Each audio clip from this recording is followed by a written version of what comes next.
தமிழக அரசு தொடர்ந்து 1 ட்ரில்லியன் எக்கனாமி 2030க்குள்ளே நம்ம கொண்டு வந்துருவோம் அப்படின்னு சொல்லி பல கோடி திட்டங்கள், பல அறிவிப்புகள் பண்ணிட்டு இருக்காங்க.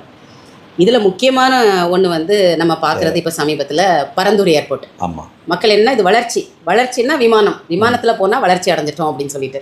ஸோ இது உண்மையிலே இந்த 1 ட்ரில்லியன் எக்கனாமி, $1 ட்ரில்லியன் எக்கனாமிக்கும் 2030 நிலையான வளர்ச்சிக்கான இலக்குகள் நிறைய போட்டிருக்காங்க. இதுக்கும் கொண்டு போய் உண்மையிலேயே இந்த பரந்தூர் விமான நிலையம் கொண்டு போய் நம்மளை சேர்க்குமா? இதை நீங்கள் எப்படி பார்க்குறீங்க?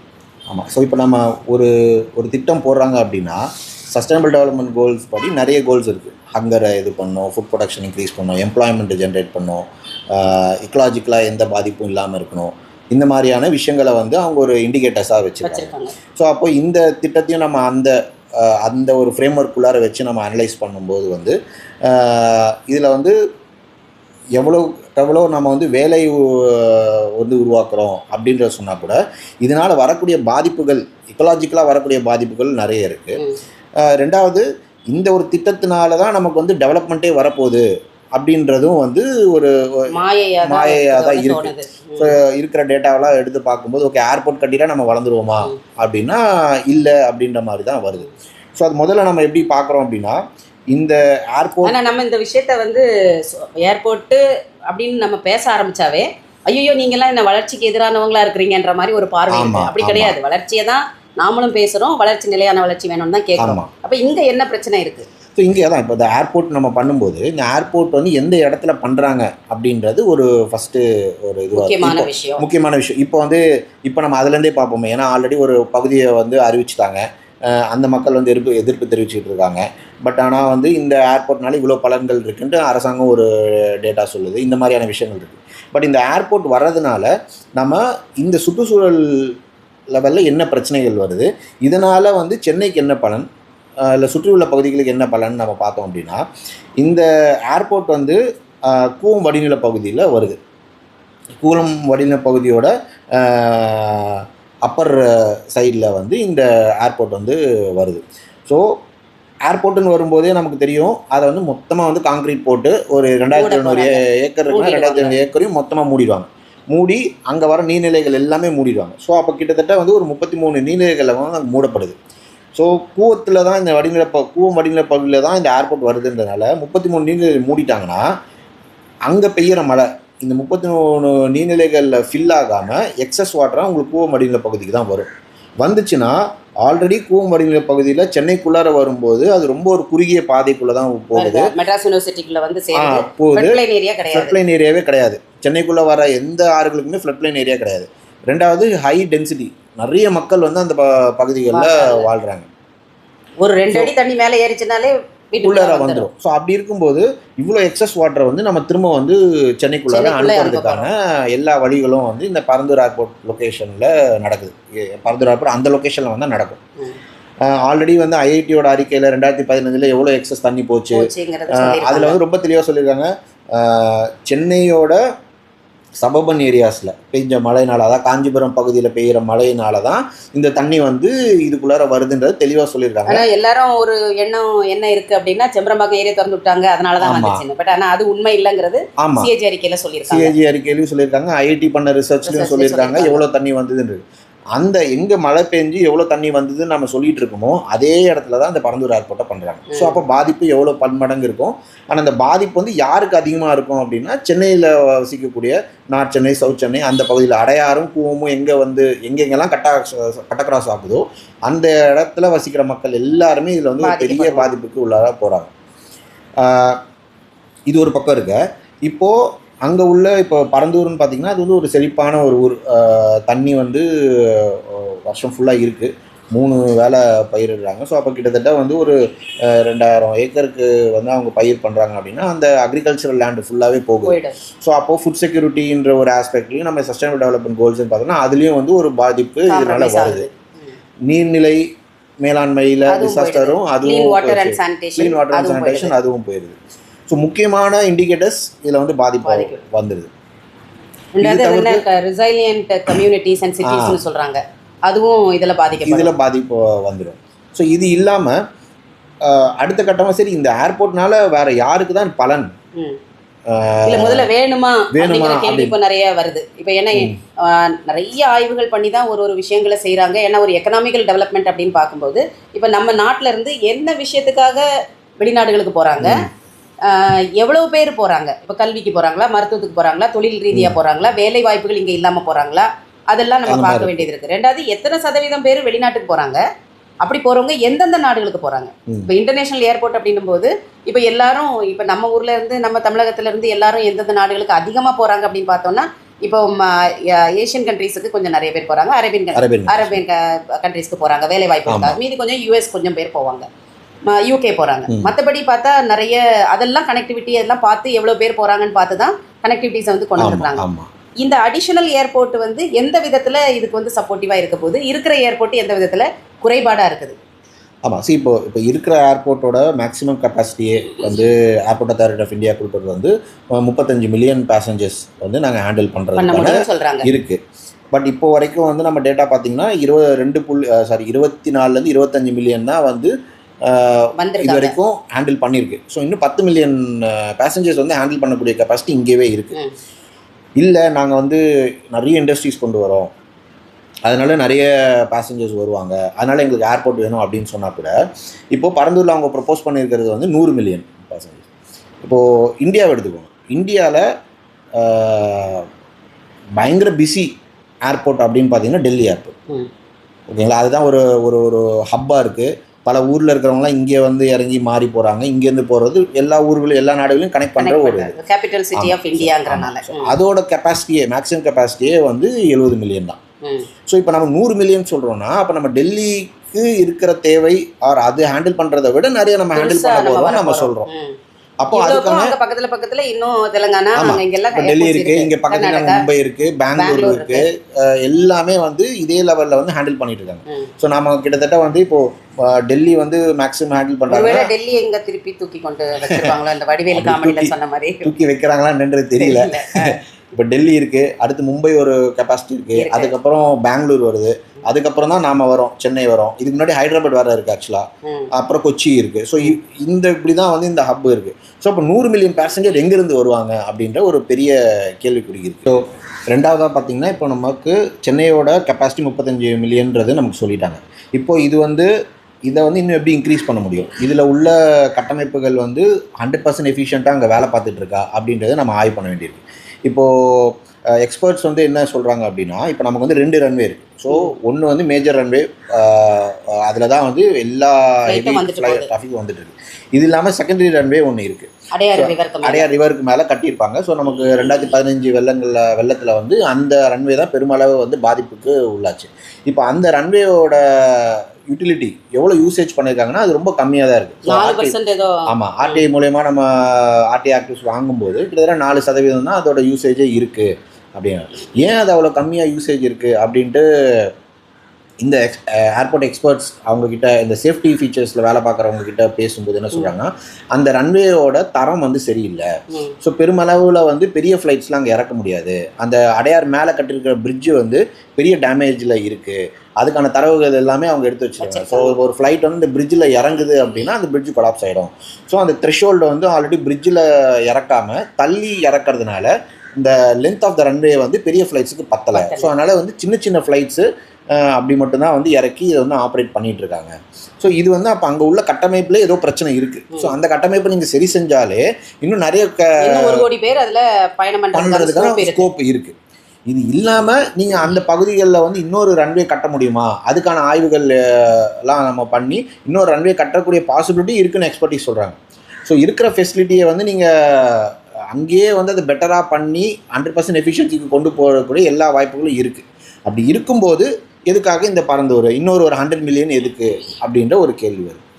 இன்னொரு நரேஷன் என்னென்னா நமக்கு வந்து நிறைய இண்டஸ்ட்ரீஸ் நாங்கள் பண்ணிட்டோம். ஸோ இண்டஸ்ட்ரீஸ் பண்ணும்போது கார்கோ ஆப்ரேஷன்ஸ்க்கு வந்து நமக்கு வந்து ஃப்ளைட்டு தேவைப்படுது, இன்னும் ஃபாஸ்டர் ஆப்ரேஷன்ஸ்க்கு. அதுவும் நம்ம ஸ்பெசிஃபிக்காக வந்து எலக்ட்ரானிக் குட்ஸ் பண்ணுறோம். So high cost low weight உள்ள பொருட்களை வந்துட்டு நம்ம வந்து கொண்டு போகிறோம் கொண்டு போகிறதுக்கும் கொண்டு வர்றதுக்கும் இந்த தேவை அப்படின்னு சொல்கிறாங்க. இப்போ வந்து இன்டர்நேஷ்னல் ஏர்போர்ட் அப்படின்னு நம்ம சொன்னோம்னா சென்னை ஏர்போர்ட்டும் இன்டர்நேஷ்னல் ஏர்போர்ட்டு தான். ஆமாம் ஆமாம். அப்போ எல்லாருமே இன்டர்நேஷ்னல் ட்ராவலுக்கு தான் அங்கே வர்றாங்களா? சென்னையில் இருக்க ஏர்போர்ட்டில் இப்போ வர்ற பேசஞ்சர்ஸ் அப்படின்னு பார்த்தா அது என்ன டேட்டா சொல்லுது? சரி, ஆக்சுவலாக சென்னை வந்து இன்டர்நேஷ்னல் ஏர்போர்ட்டுன்ற ஸ்டேட்டஸ் இருந்தாலும் சென்னையில் வந்து கிட்டத்தட்ட 70% மேலே வந்து டொமஸ்டிக் பேசஞ்சர்ஸ் தான் அதை யூஸ் பண்ணுறாங்க. ஸோ டொமஸ்டிக்னும் போது எய்தர் தமிழ்நாட்டுக்குள்ளரே போகிறது, இல்லைனா பெங்களூரு, டெல்லி, மும்பை இந்த பேசஞ்சர்ஸோட யூசேஜ் தான் கிட்டத்தட்ட 70% இருக்குது.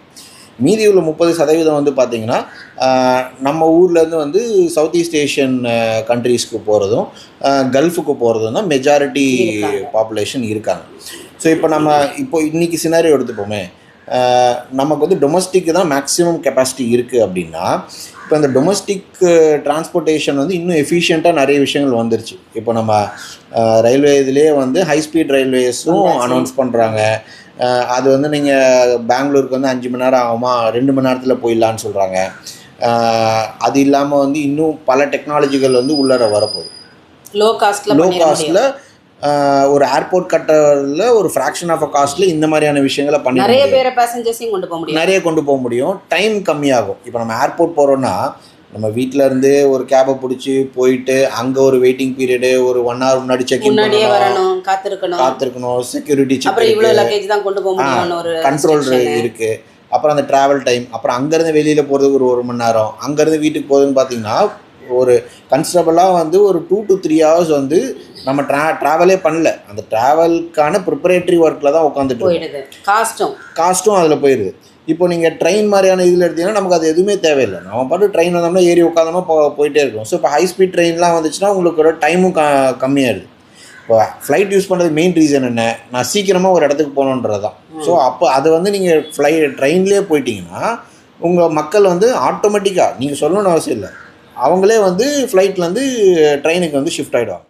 மார்க்கெட் ட்ரிவனாக நீங்கள் பார்த்தீங்கன்னா புது டெக்னாலஜி வர எஃபிஷியன்ட் மோட் ஆஃப் டிரான்ஸ்போர்ட் வந்து லேண்ட்லேயோ இல்லை ட்ரெயின்லேயோ வர ஆட்டோமேட்டிக்காக ஏர் மோடுன்றது வந்து குறைய ஆரம்பிச்சிடும். அப்போ வெறும் இன்டர்நேஷ்னல் மட்டும்தான் இருக்கும்.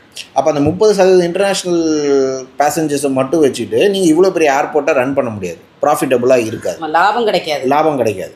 அப்போது இருக்கிற ஏர்போர்ட்டுக்கே இப்போ இங்கே வந்து பிரச்சனைன்றது நமக்கு தெரியுது. இது இல்லாமல் நீங்கள் ஒரு 100 மில்லியனை கொண்டு வர போகிறீங்கன்னா இன்னொரு பிரச்சனை என்ன சொல்லியிருக்கிறாங்கன்னா, இப்போ கடைசியாக அவங்க போட்ட மீட்டிங்கில் ஏர்போர்ட் அத்தாரிட்டிக்கு வந்து இந்த ஏர்போர்ட் அத்தாரிட்டி வந்து தமிழக அரசுக்கு ஒரு கண்டிஷன் கொடுத்துருக்குறாங்க இல்லையா, இவங்களோட 35 மில்லியன் கெப்பாசிட்டி வந்து மீனம்பாக்கம் ஏர்போர்ட்டில் அவங்க அச்சீவ் பண்ணுறது வரைக்கும் இவங்களோட பேசஞ்சர்ஸை தானே அவங்க பிச்சுக்கிட்டு போனோம். ஆமாம். அப்போ அதுலேருந்து வரக்கூடிய அந்த லாஸை வந்து இவங்க தமிழக அரசு வந்து காம்பன்சேட் பண்ணணும்னு சொல்லியிருக்காங்க. ஆமாம். அப்போ அதுக்கு இவங்க சரின்னு ஒத்துக்கிட்டு இருக்காங்க. இப்போ இந்த காம்பன்சேஷனை இப்போ இந்த 35 மில்லியன் இன்னும் 1 கோடி மக்கள் வந்து 10 வருஷம் ஆகுமா 15 வருஷம் ஆகுமா அது நமக்கு தெரியாது. இப்போ நம்ம அந்த பேசஞ்சர் க்ரோத்தை பார்த்தீங்க அப்படின்னா ஒரு வருஷத்துக்கு 1% 2% தான் ஏறும்.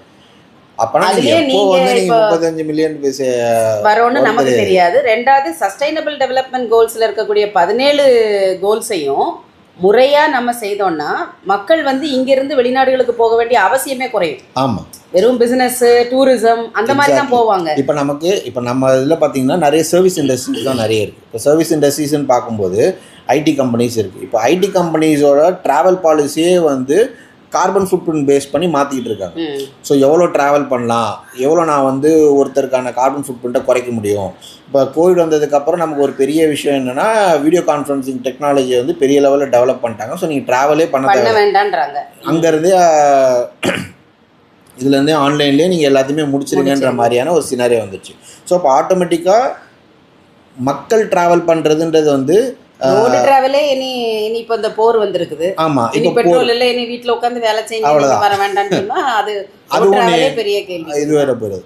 ஸோ இப்போ என்ன ஆகுதுன்னா ட்ராவலுக்கான தேவை வந்து டூரிசம் அப்புறம் மெடிக்கல் எமர்ஜென்சி இது 2 தாண்டி வந்து ட்ரேடுக்கோ பிஸ்னஸ்க்கோ வந்து ட்ராவலோட இது வந்து குறைய ஆரம்பிக்குது.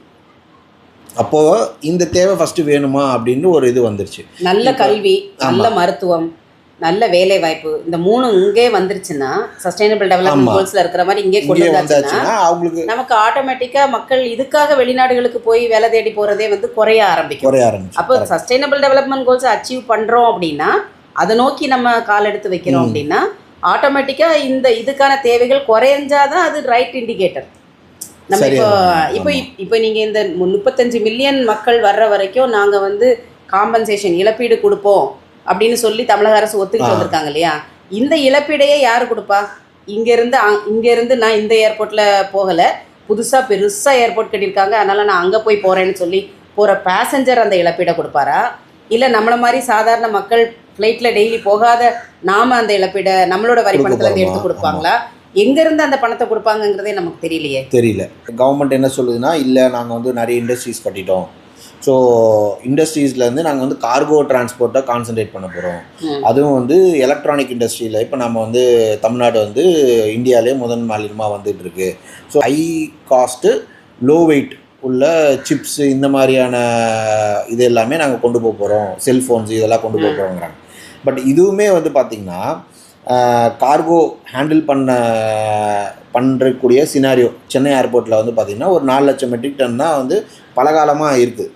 அதுவும் வந்து ஒரு டெடிகேட்டட் கார்கோ ஃப்ளைட்டுன்றது எதுவுமே கிடையாது. எல்லா ஃப்ளைட்லையுமே அந்த பெல்லி கார்கோன்னு சொல்லுவாங்க, மேலே பேசஞ்சர்ஸ் இருப்பாங்க, கீழே வந்து கார்கோ டிரான்ஸ்போர்ட், இதுதான் ஓடிக்கிட்டு இருக்கு. ஸோ அப்போது திட்டவட்டமாக என்ன தெரியுதுன்னா, கார்கோ மட்டும் தனியாக ஹேண்டிலே ஆகாது. அதாச்சும் அது வந்து ப்ராஃபிட்டபிளான ஒரு மாடல் கிடையாது. ஏன்னா நிறைய லாஜிஸ்டிக்கை வந்து எவ்வளோக்கு எவ்வளோ குறைக்கணும்னு தான் எல்லா இண்டஸ்ட்ரியும் முயற்சி பண்ணுவாங்க. ஆமாம். ஸோ அப்போ ஸ்பெசிஃபிக்காக நான் கார்கோவுக்கு மட்டும் ஒரு ஃப்ளைட்டு ஃபுல்லாக நான் வந்து ஒரு செல்ஃபோனையும் சிப்பையும் கொண்டு போகிறோம் அப்படின்ற அளவுக்கு தேவை ஃபஸ்ட்டு இருக்கா?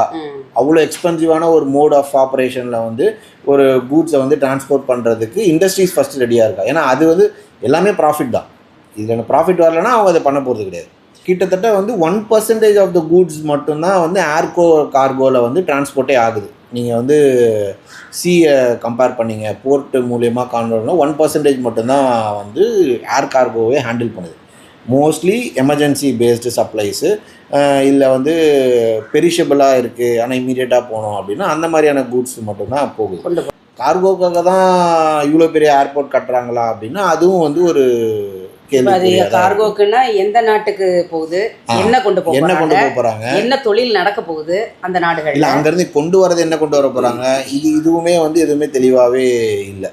அந்த எஸ்டிமேஷன் எதுவுமே ஃபீஸிபிலிட்டி ரிப்போர்ட்லேயே நம்ம பார்க்கல.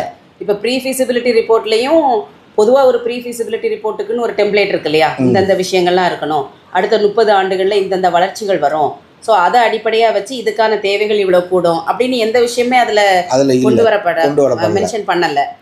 ஸோ அதனால் வந்து இந்த திட்டமே வந்துட்டு ரியல் டைம் டேட்டாவில் தான் பண்ணாங்களா, இல்லை வந்து இதை வந்து ஒரு பலூன் மாதிரி ஊதிட்டு இதெல்லாம் பண்ணிட்டு கடைசியாக சின்ன ஃப்ளைட்டில் போகிறது அப்படிங்கிற மாதிரி எதையாவது ஒரு விஷயத்த வந்து கவர்மெண்ட் வந்து என்ன சொல்லுதுன்னா, நாங்கள் எந்த திட்டம் கொண்டு வந்தாலும் நாங்கள் டேட்டா ட்ரிவனாக தான் திட்டங்களை கொண்டு வரோம்னு சொல்கிறாங்க. அதோட அது மட்டும் இல்லை, டேட்டா ட்ரிவன் மட்டும் இல்லை, சமூக நீதி, சூழலியல் நீதி, இந்த ரெண்டும் பார்த்து தான் நாங்கள் செய்வோம் அப்படின்னு சொல்கிறாங்க. ஸோ அப்படி பார்க்கும்போது இந்த பரந்தூர் ஏர்போர்ட் திட்டத்தில் வந்து சமூக நீதியாக அங்கே உள்ள மக்களை டிஸ்பிளேஸ் பண்ணி அந்த வாழ்வாதாரத்தை கெடுக்கிறது ஒன்று.